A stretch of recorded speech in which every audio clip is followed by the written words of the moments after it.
I tell you, Percy, it's more than flesh and blood can stand. I won't put up with it one more day, and that's that. Now, take it easy, old girl. You're letting yourself get upset all for nothing. Nothing? Is it nothing when my nerves is in shreds, listening to them footsteps overhead day after day? It's only the new lodger walking about upstairs. I know who it is, don't I? But what's he doing it for? Tell me that. Backwards and forwards all day long, like a caged animal. That man's up to something, Percy. I know he is. And you got to put a stop to it. You're being a bit hard on the poor chap, Mabel. Well, he's quiet enough now, ain't he? Not a sound out of him. Oh, yes. He's gone to bed now. It's always the same this time of night.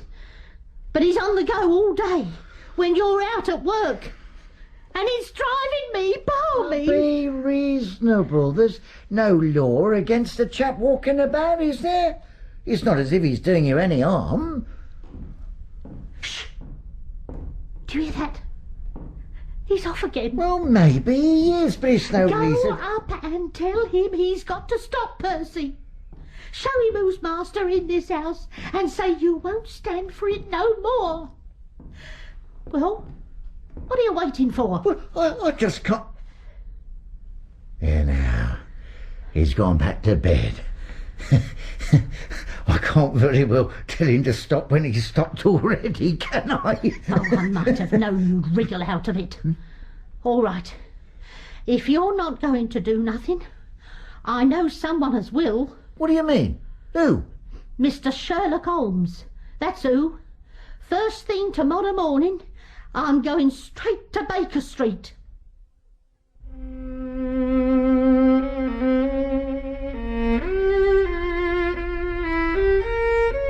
The Red Circle by Sir Arthur Conan Doyle, dramatised for radio by Peter Ling, with Clive Merrison as Sherlock Holmes and Michael Williams as Dr. John Watson, and featuring Joan Sims as Mrs. Warren and Ronald Herdman as Inspector Gregson.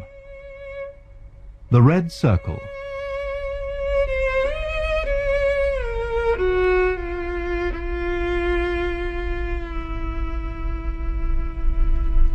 You must try to understand, Mrs. Warren, sir. Same as the street. It's easy to remember. Ah, yes. Quite a coincidence, Mrs. Warren. You actually reside in Warren Street, do you? Oh, no, sir. We live in Great Orme Street, near the British Museum. But we're not far from Warren Street. Quite. Mrs. Warren, you must appreciate that Mr. Holmes is a very busy man. All right, my dear chap, leave this to me. In all honesty, my dear lady, I cannot see that you had any real cause for uneasiness. That's right, and since Mr. Holmes has a great many calls upon his time... I hope you'll forgive me. I do have a certain amount of work on hand. Watson, would you be kind enough to... Yes, of course. Allow me, Mrs. Warren, this way. That's easy enough to say, Mr. Holmes, but if I didn't have no cause for uneasiness, I wouldn't be here now, would I? I'm worried sick, and that's the truth. And I keep remembering how Mr. Hobbs... Mr. Hobbs? Mr. Fairdale Hobbs. He lodged with us last year. You helped him out when he had his bit of trouble with the law. Fairdale Hobbs, the purloined paperweight. Ah, the bank clerk. It's quite a simple matter, as I recall. Oh, simple to you, perhaps. But he never stopped talking about it. About your kindness, Mr. Holmes, and the way you saved him from jail. He said you brought light into his darkness. Yes, I'm sure. Thank you, Mrs. Warren. So when I was suffering terrible doubt and darkness myself, I thought of you, sir. And I know you could help me if you would. Yes. Well, perhaps you'd care to take a seat, madam. Oh, thank you. Let us consider this matter a little further. You don't object to tobacco, I hope? Oh, I'm used to it, sir. Mr. Warren smokes a pipe, just like you. I see. Now, where are the matches? Matches? Oh, here you go. Now, as I understand it, you're uneasy because your new lodger remains in his rooms all day and you never see him. I dare say if Mr. Holmes were your lodger, you wouldn't see him for weeks on end sometimes. Oh, begging your pardon, sir. This is different.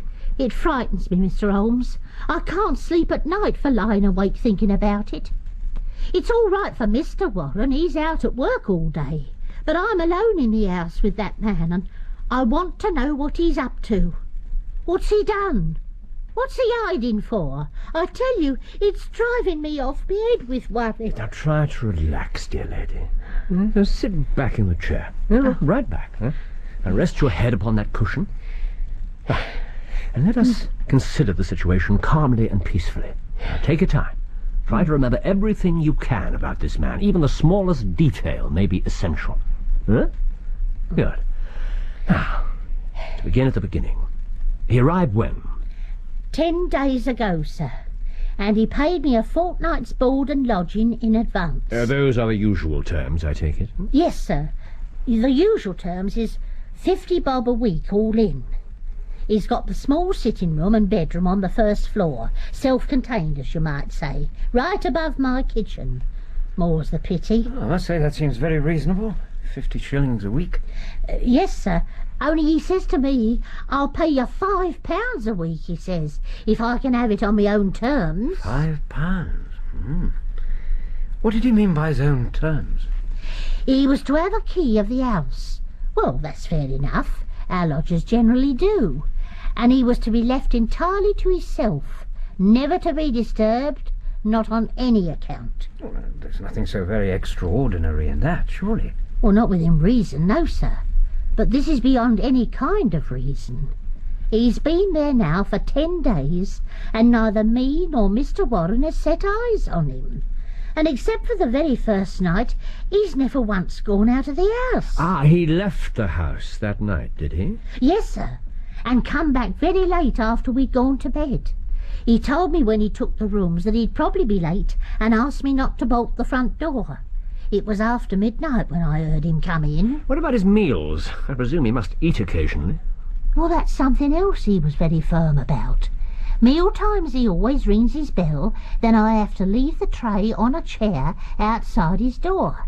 He rings again when he's finished, and I take it down the same way. If he wants anything else, he prints it on a scrap of paper and leaves it on the tray. How do you mean, he prints it? Well, he prints it in big letters, not joined up writing. Just the word for whatever he wants. Look, I brought some with me to show you. Soap, do you see? Here's one. Match. This one he left for me the first morning. Daily Gazette. I leave it with his breakfast every day. This is certainly a little unusual. Seclusion, I can understand, but why print? Why not write? Printing is a slow, clumsy process. What does it suggest to you, Watson? Perhaps he wants to conceal his handwriting. Yes, that's fairly obvious, but why? What may it matter to him that his landlady should not see his handwriting, and why such laconic messages? I can't imagine. Well, it opens up a pleasing field for speculation. You notice that the words are written with a coloured pencil, violet-tinted, and the edge of the paper has been torn on one side after the message was written, so the S of soap is partly missing. And that suggests caution, don't you think? Caution? I'd call it carelessness. No. The paper's been torn quite deliberately. There's probably some mark, yes, a fingerprint perhaps, which might have given a clue to the writer's identity. Not to me. I don't know that much about fingerprints. No. Tell me, Mrs. Warren, you described your lodger as of medium height, dark and bearded. What age would you put him at? Youngish, sir. Not above 30. There's nothing more you can tell me about him? Let me see. He's well-dressed, quite the gentleman, and he spoke very good English for a foreigner. Oh, he's a foreigner. He never mentioned that. Where's he come from, do you know? Oh, he didn't say, and I didn't like to pry. Abroad, I should think. Yes, abroad, definitely. Yes, and he never gave you his name? No, sir. Has he received any letters since he arrived? Many callers? No, sir. None. Yes, but I still don't understand. Surely you must see him when you go to his room to make the bed and so on. No, sir. He looks after himself. He was very strict about that. Good Lord. Certainly remarkable. Now, what about his luggage? He brought one big Gladstone bag with him. Nothing else. Whoever he is, the gentleman has not gone out of his way to be helpful. Does he ever send anything down from his room apart from crockery and messages? Does he leave nothing else on the tray? Oh, bits of rubbish sometimes. The Gazette after he's done with it. Oh, this was on his tray one morning. I didn't know if it might be important. It's just a crumpled scrap of paper. Turn it over, Watson. Ah, a red circle. Does that mean anything? Yes, it might. What else do you have in that envelope, Mrs. Warren? Oh, I hope you don't mind. It's only 2 burnt matches and a cigarette end. I brought them with me because Mr. Hobbs said as you could read a lot out of little things. Yes, thank you. But not in this instance, I fear. The matches have been used to light cigarettes. That's clear from the shortness of the burnt ends. It takes half a match at least to light a pipe or a cigar, but there's something rather remarkable about this cigarette. You did say the gentleman had a beard and a moustache. Yes, sir. Very odd. I should say this cigarette could only have been smoked by a clean-shaven man. The stub is very short. And look here, Watson. Even your modest moustache would have been singed by it. He might smoke through a cigarette holder. No, I think not. The end's been matted by the lips. I suppose there couldn't be 2 people in your first-floor rooms? Oh, no, sir.